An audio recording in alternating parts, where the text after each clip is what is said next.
If you want your child to have the very best, you're probably thinking about a computer in the home. Indeed, that's what brings parents to a store like this. It's called My Child's Destiny, and it has all kinds of educational software so that even the smallest children can get a head start on their education.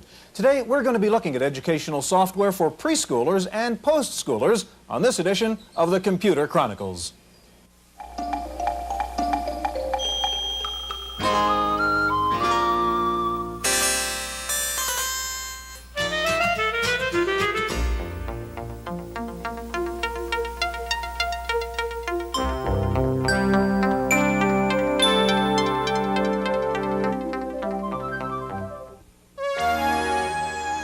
The Computer Chronicles is made possible by Leading Edge, makers of IBM-compatible computer systems, including Lotus Lookalike Spreadsheet, word processing with spelling correction, communication software, and Hayes-compatible 1200 baud modem. Leading Edge, with over 1,000 service centers nationwide.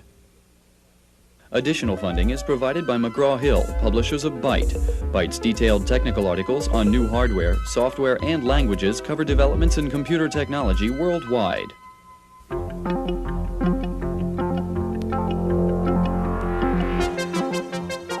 Welcome to the Computer Chronicles. I'm Stewart Cheifet, and this is George Morrow sitting in this week for Gary Kildall. George, this is not a real computer. It's a kind of toy computer for kids, and it's a good example of how computers have really gotten into the educational field at all levels. This is a little toy you can buy at a toy store for under 50 bucks. It teaches kids math skills, spelling skills, and so on. For instance, we're in a spelling game right now.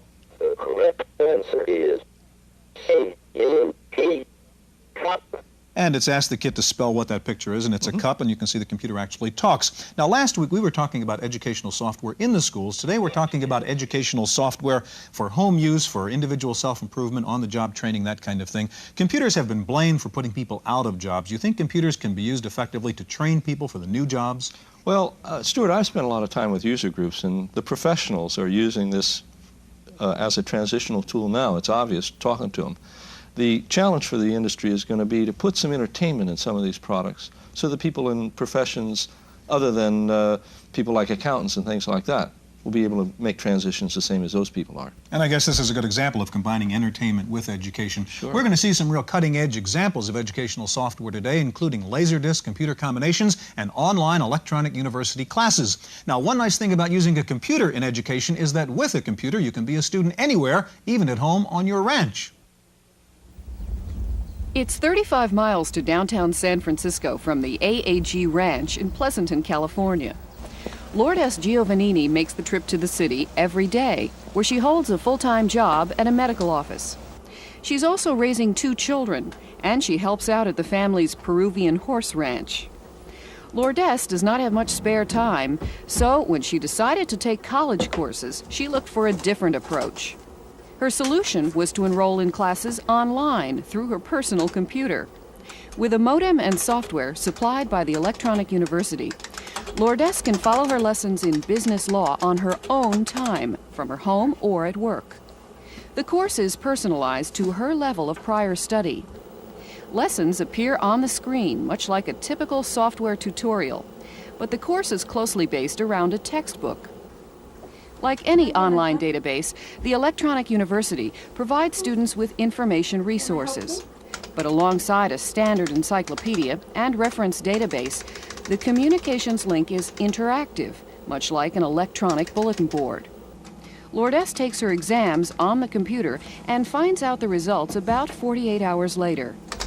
If she wants to consult with her teacher, she can ask to set up an online appointment.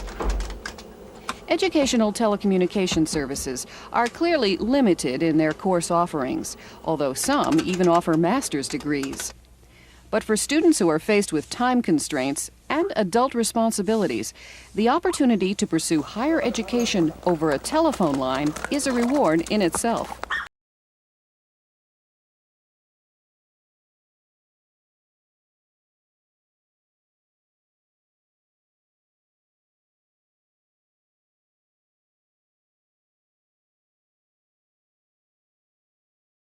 Software here in Mountain View, California, and next to Jim is Mary Cron, Vice President for Educational Products at First Byte of Long Beach, California. Mary, we were talking a week ago about educational software in the schools. Today we're talking about educational software that can be used at home, and you have material that can be used by preschoolers, for example. Can kids handle really working with a computer and software when they're 4 or 5 years old? Well, yes, and one of the reasons has been the advances in the interfaces that now computers have available. For example, the mouse. The program that you're going to see, or part of it, only uses the mouse. So for the child, it's a matter of moving the mouse and pressing a button, other than no keyboard skills. They aren't required to have their hands in certain positions or things like that. What do you think do they get fun out of this? What are the benefits for the child? Well, educational benefits. For example, this program, they would learn geometric shapes while having a whole lot of fun. And that's the idea. To me, the computer is a tool that the kids can use to experiment with, just like they use color crayons and paints. It's another tool. Mary, show us shapes. What does Sure. it do? This is First Shapes, one part of it called the Toy Factory, where the kids use geometric shapes to build toys. The teddy bear guides them through it, and we use synthesized speech, smooth talker synthesized speech, also developed by First Byte. Asked for a part of the body, the child selects what they would like to see, and I'm going to pick an oval head. Each time the child builds a toy, it's different. And we'll have circle legs. So the child is learning the geometric shapes That's right. while he's playing and building these toys. That's right. Try square arms and a square face. And the robot is finished. Okay, that's great. Could you turn the volume down on that, Jim, so we can keep on talking here, because Smooth Talker is going to keep on going. Matter of fact, while I'm talking to Mary, if you could reconfigure, because we're going to get into something much more complicated there. Mary, what about the voice aspect of this? How important do you think voice is in especially preschool software? Well, I think an auditory component to educational environment is incredibly important, because some kids do not learn unless they can also hear it. And as a tool to experiment with, they need to see and to hear as well as to do. And the synthesized speech, for example, like Smooth Talker here, allows them to do exactly that. And You're they don't worried about kids trying to talk like No, I knew you were going to ask that. They don't end up sounding like the teddy bear, believe I me. hope not. Jim, you're doing work with the Laserdisc. That's correct. Well, why don't we get into that? Okay, this is actually an information system that Laserdisc is part of it. And it allows you to author different sorts of information and store that information. With the emergence of the optical technologies in the 80s, there's enormous amounts of storage capacity. Right. But it's historically been very difficult to find information. That's so what right. this does is provides a consistent, easy way to find information. What you see here is this is information about the National Gallery of Art. This is in Washington, D.C. And the system is presenting that information to me, and I can select exactly what I'm interested in. You pulling data off a hard disk now or a laser disk? Okay, this is off the hard disk. Okay. Okay. Now, for instance, if I want to see paintings, what I can do is access the paintings from different time periods. Let's say I want to see Flemish paintings. Now, what this is doing is it's directing the Laserdisc to position to Flemish paintings. Then I can use the keyboard to go forward. So now you're calling up the frames from the laser disk. That's correct. And I can set them in a play mode and speed them up or slow them down and look at those frames. Okay, normally you don't want to go through the frames in this manner if you're looking for a specific piece of art, considering if you're in a classroom situation, for instance. Let's assume that I want to bring up something from a particular artist. Okay, what I can do is select that I want, let's say I want Picasso, for instance. Now what it's doing is it's loading the index into memory. So what you have here, you're overlaying Laserdisc storage with an information access method. Right. I want to emphasize that Laserdisc is just a small aspect of this program. So what there's InfoMinder quite a bit more that you can do with the system. InfoMinder, excuse me, Jim, is really managing the information coming in off the laser disk and organizing it in a way that you can use it? Well, Laserdisc is a resource. Now, all the information that is in here is something that's accessible. Okay, the Laserdisc is being used as the resource so I can access a specific frame or specific sequence of frames. So I can select which piece of art that I want to access. Okay, and then so it will you put just that call up. up that particular painting, for example. That's correct. So I can call up any one of these paintings. Could I build an access network that showed me the progression of certain kinds of art, schools of art? You can organize the information any way that you want. The system comes complete with an authoring language and a compiler to create it so it's very fast access time. So I can go and access information in an extremely rapid way. Now it also does word processing. Suppose and I was looking graphics for and all things such as paintings that had flowers in them. Could I do that? If someone had organized it that way, where you wanted to look at paintings that were with flowers, we can go into an outline mode and take a look at the way that these are organized. These are all organized by the actual painter. Okay, so I can look through this. and that goes a little fast, so I can just page through it if I'm interested in that, or I can slowly go down through it. Or if I want to type in, for instance, Picasso, we can look for Picasso and put him back up, and then get his information here. And can you pull up a Picasso painting now from the disk? That's correct. That's what I just did. Okay. And then can you get rid of the computer overlay so you can just see the painting Sure, we clean? can turn that. We can turn that one on and off, and we can turn this on and off. And then you can access text information describing that painting? That's correct. If that information had been entered in. If I wanted to go through and mark certain kinds of painting with characteristics that I decided to fashion myself, could I build that and store it? That type Yes, of... if you wanted to. You can organize this information whichever way you want. That's why we have the authoring system as part of that. And I can identify each painting the way I'd like to identify it for my own purposes. That's correct. Jim, George, thank you. We've got to move on. Now, laser discs are also being used in very specialized applications, and one of them is taking place at the Stanford Medical Center, where Wendy Woods has this report. We've got a white male, early 20s, who was stabbed during a fight outside River Tavern. The victim and his girlfriend left the scene, and our guess is that they're headed your way right now. This could be the ultimate video game, or the best example of educational software, because the lesson here is how to save a life. At Stanford University Medical Center, students have access to a state-of-the-art laser video disc system, which is driven by a powerful microcomputer. It's made by Intelligent Images of San Diego. In this lesson, students must choose the steps necessary to save the life of a stabbing victim. Depending on what the student chooses to do, by touching the screen and pointing to an option, the video disc responds with a different scene.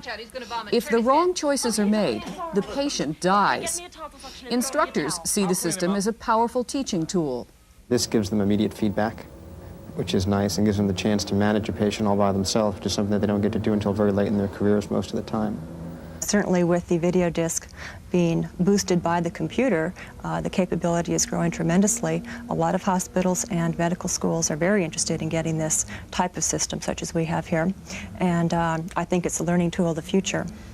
Interactive video also provides the flexibility to fit into the mostly hectic schedules of medical students.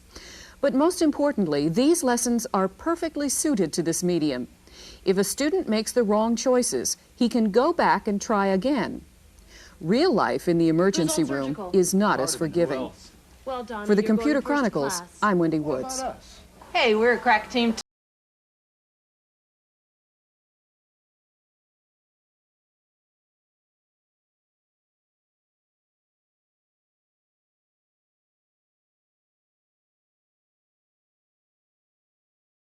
Founder of MindBank of Pittsburgh, Pennsylvania, and back with us is Jim Becker, president of Terrapin Software. Mark, we've been looking at Laserdisc computer combinations here in educational software. You've got some program here called Name Game. Tell us what it is. Well, it turns out that for business training, one of the most important skills a leader, a supervisor, certainly a salesperson could have is remembering names. And yet everyone admits a lack in that area. We've got a product called the Name Game, which not only teaches the skills of remembering names, but provides a simulated environment where a person can actually practice those techniques. As an undercover agent, you're assigned to attend a party at the U.S. Embassy in France, and as you mingle in that party, you meet literally hundreds of people. There's a suspected deadly plot about to occur, and the key to stopping that plot is remembering the names of those you meet. You're equipped with a special spy briefcase, and then you begin by making contact with Sasha Stravinsky. Names. Get names. So you're the new person. Passports, huh? Well, I hope you're the cooperative type.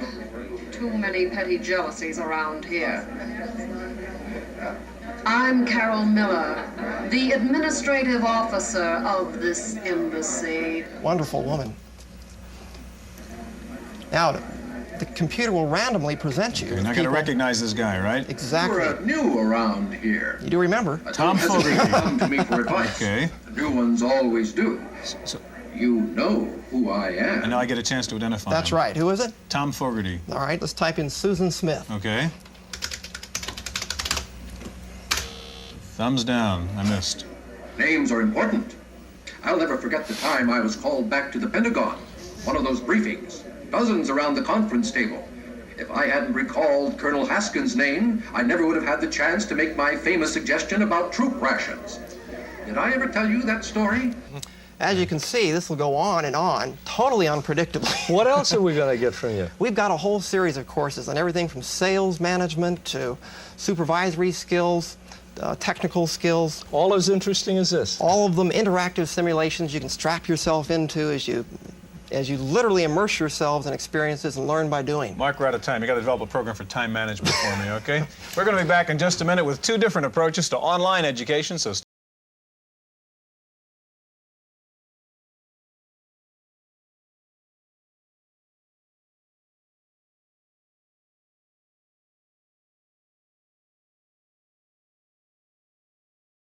Educational Programs Marketing Manager with Control Data Corporation. Luba, we've heard about the PLATO system from Control Data for a long time. What is PLATO? Give us a little background on it. Basically, PLATO is a highly interactive, graphic-based, individualized, computer-based education system. And by individualized, I mean self-paced, and the instruction is tailored to the needs of each individual student. Okay, you're online now with PLATO on a chemistry lab experiment of some sort, and show me what this does. Basically, this is a simulation of a fractional distillation experiment, and it simulates operations and processes of an actual experiment. Prior to this screen, the student has already touched the screen and assembled the distillation apparatus as they would in a regular experiment. The objective is to heat the still and to obtain a pure mixture of two chemical compounds. And the student does that by basically touching the warm and watching the temperature here, and then waiting for the feedback at the top of the screen to determine when the simulation and the distillation actually occurs. Once that occurs, the feedback says it started, and then the student here on the graph is required to collect up to 10 fractions by touching the receiving pot. It's marked then on the chart here, and then afterwards they're going to collect several samples and combine them to obtain a pure mixture. However, what's just happened here is that the student overheated the still, and the still blew up. Blew up. Exactly. Okay, it's a pretty good simulation then. Exactly. So what you see happens is it's something that the student really can't do in a lab situation, and this is a good precursor to understanding how to function in a lab situation. Now, we've also heard about PLATO in terms of foreign language instruction. I think you have a Russian demonstration you can show us too, if you can get that going. We have several hundred hours of Russian materials, as well as French, German, Spanish, and I'll bring up a Russian one for you. Now, while we're waiting for that to come up, I've heard that PLATO, for instance, started really as a mainframe program. A lot of educational software, CAI stuff started moving towards micros. That's right. And now there's interest in going back to mainframes and modem connections. Why? That's right, and that's primarily happening because the schools and in the homes, they're missing the communications capabilities, the ability to engage in electronic mail, bulletin boards, teleconferencing, and the need to collect records and mastery and find out how well the student is actually doing on a lesson, where in the micro environment you can't do that as well as you do in the mainframe environment. How's our Russian lesson doing? It's doing just fine, and what we basically have here is a grammar lesson. This is key to a major Russian textbook at the University of Illinois, and basically the student studies vocabulary in this lesson, noun genders, articles, and things like that. And what I'll show you is if the student cannot recall how to type in the Cyrillic letters, they have the ability to bring up a Russian character set and study that, and I'll bring that up for you right now. So you've got to solve not only the normal language problems, but the graphic problem here of putting up the Cyrillic alphabet. That's right, and here alphabet. what you'll see here is the layout of the keys and actually where the Cyrillic alphabet appears as it would on a normal typewriter. And there it is. There it is. Okay, if you'll come with me, we're going to join George on the main desk over here, and we're going to see another demonstration, so come with me. Thanks, Luba. Okay, George, we're back joining you here now, and also joining James Milojkovic, who's Vice President for Educational Research and Development at TeleLearning Systems, Incorporated. James, we just saw with Luba one kind of online CAI. Tell us about the Electronic University Network and what it does. Well, what the network does is it connects the personal computers of students to the personal computers of instructors all across the country. Now, what kinds of students? Are these traditional students or students who are just going to school on their computers? These are students who want to pursue a degree program and they want to take credit courses, and our network allows them to do that in the comfort of their own home. James, give us an idea for our viewers about the costs and the time involved in these things. Students will pay an enrollment fee to the network, and they will pay a per-course price that depends upon the tuition charged by the university, and that differs from different schools. Basically, a student can take a course at their own pace, and they can complete it as quickly or as long as they want. I see. Now, this is a question for both of you. You've both been working with universities. What's their attitude? What is the faculty's attitude toward this kind of program? Our experience has been that they're becoming more receptive, especially if in the beginning of the program they are involved in actually developing the computer-assisted instruction material, because then it's more of their program as opposed to something that someone else has developed. James, have you people found the same thing? Well, we've had a different model. We've actually based the development of courses on master teaching techniques, and we don't have the machine teach the student. We directly connect the student to the teacher, and we actually have the teacher be viewed by the student as a mentor, and then the student actually gets direct instruction by a living human being. James, you're online here. Let's see how I would communicate as a student with my instructor. Okay, what we've already done here is we've downloaded a message to the computer, but I think you can see from the main menu here that it's menu-driven. Let's actually read the message that we've downloaded. There's lesson 1 for the course, and on the other side of the screen, in just a moment, we'll see the message from the instructor. On the other side here, we have the help keys to help the student have any problems. And basically what's happening here is that there's a message from the instructor telling the student who the instructor is, what's going to be in the course, and then there are projects or assignments that the student is told to complete. Okay, so I can find my first lesson here and know what my assignment is actually to begin this course. Here's the first assignment. The student hits a single function key to go over. There's the personal file assignment. Another window will come up on the other side of the screen with the student's work in a window over here, and they can work over here and they see the instructor's message on the other side. So I can deliver my report, as it were, my work assignment, to my instructor again online. Directly. What kind of response, after I do solve a problem, or if I have a question, how quickly can I get a response to it? Basically, we ask our instructors to respond within a limited amount of time, usually 24 hours or maybe 2 days. Motivation is the key component here, and we want our instructors to respond as quickly as possible. Luba, one last question. We only have about 30 seconds left. What do you think the future is? Are we going to really expand to see more use of computers, especially massive use in education? I believe we will see a greater use of computer-assisted instruction, especially as the programs become more interactive and provide the kind of individualized instruction that students really need to take in a non-traditional environment. Luba, James, thank you very much. We're out of time. Thank you for joining us in this edition of the Computer Chronicles. Stay tuned for this week's Random Access File.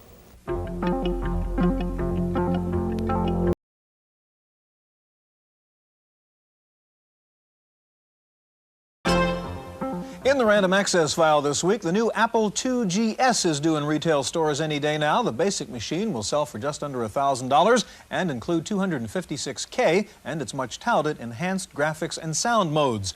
The IIgs has 2 high-res graphics modes and can handle 15 voices simultaneously through its specialized sound chip. Apple says the IIgs is compatible with most Apple II software. Apple will also be selling an upgrade kit for the IIe that turns it into a IIgs. That upgrade kit will cost $500. You cannot upgrade a IIc. The full IIgs system with drive and color monitor will run around $1,800. The 16-bit IIgs will run about 3 times as fast as the older Apple IIs and, of course, doubles the standard RAM. The computer will be built in Singapore. The first 50,000 will carry the signature of its designer, Steve Wozniak. First word from reviewers is that the IIgs is an impressive machine, not quite as good at graphics as the Amiga, but a real threat to the Amiga due to its software compatibility with older Apples. Atari says the high price on the IIgs means it will not threaten the 1040 ST. Atari's Sam Tramiel dismissed the IIgs as a, quote, yuppie machine. Meanwhile, word out of Wall Street is that Atari is about to go public. Investment sources say Atari will soon offer $50 million worth of stock in an effort to bring new resources into the company. IBM is slashing prices on PC Junior software and accessories. There are reportedly some 400,000 PC Junior users out there. The PC Junior version of Lotus 123, for example, has been reduced from $300 to $99. IBM also announced that it will reduce its workforce by several thousand people this year through a new retirement incentive program. IBM thus can cut its costs while maintaining its no-layoff policy. And Hewlett-Packard is doing the same thing, trimming some 1,500 employees through its new voluntary severance and retirement program. Lotus is going to try to turn the trade deficit around by starting to sell 123 in Japan. Shipment began this week. The Japanese version of Lotus is written for the NEC 9800 computer and the IBM 5550 series. There's a new magazine out for modem buffs called Online Access Guide. It will be bi-monthly and feature articles about online information services and modem communications in general. The first issue is due out later this month. Annual subscription rate will be $18.95. Time for a look at software in this week's review with Paul Schindler. You know, there's more information on a hard disk than there is in this whole stack of floppies. Now, floppies I can manage by stacking them in piles, but on a hard disk, everything is lumped together and you can't even see it. Well, QDOS offers you a way to visualize files stored on hard disks, much as you do with floppies. Now, this isn't the first DOS helper we've reviewed, but it is the cheapest at $30. It's also the fastest and one of the most graphic. This kind of diagram of directories and subdirectories really helps users understand what they have and where they have it. And if you point at a directory or subdirectory on this map, then flip screens, you're in the directory. Of course, the directory entries can be sorted by name, date, or size. But while the program itself is fast, some of its functions take too many steps, which slows you down. QDOS is $30 from Gazelle Systems in Provo, Utah. For the Computer Chronicles, I'm Paul Schindler. Computer scientists at the University of Florida in Gainesville are working on something called the Mind Link, a way to have computers communicate directly with the human brain. The researchers say if an EEG can read the 1/1,000,000th of a volt signal generated by a human thought, a computer should be able to read that same signal and react to it. Ready for the new industry buzzword, it is communications. The new word was coined by Harvard professor Anthony Ettinger. He says we need the word to understand that communications and computing have become the same thing, using the same kinds of tools. Ettinger says the result of communication will be new companies like IBM CI and Apple TNT. A new study of bulletin board users shows there are 400,000 regular BBS users in the country and that 1/3 of them now use 2,400 baud systems. The average BBS gets 45 calls a day. Finally, operators of France's innovative Minitel Videotech system are concerned about the increasing use of pornography on the system. Any telephone customer in France can get a Minitel terminal free of charge. But now French officials say there is increasing communication traffic on the system for prostitution and other kinkier sexual encounters. The French say they do not intend to spy on users, but that they also don't want the system to be hijacked by pornographers. That's it for this week's Chronicles. We'll see you next time. The Computer Chronicles is made possible by Leading Edge, makers of IBM-compatible computer systems, including Lotus Lookalike Spreadsheet, word processing with spelling correction, communication software, and Hayes-compatible 1200 baud modem. Leading Edge with over 1,000 service centers nationwide. Additional funding is provided by McGraw-Hill, publishers of Byte. Byte's detailed technical articles on new hardware, software, and languages cover developments in computer technology worldwide.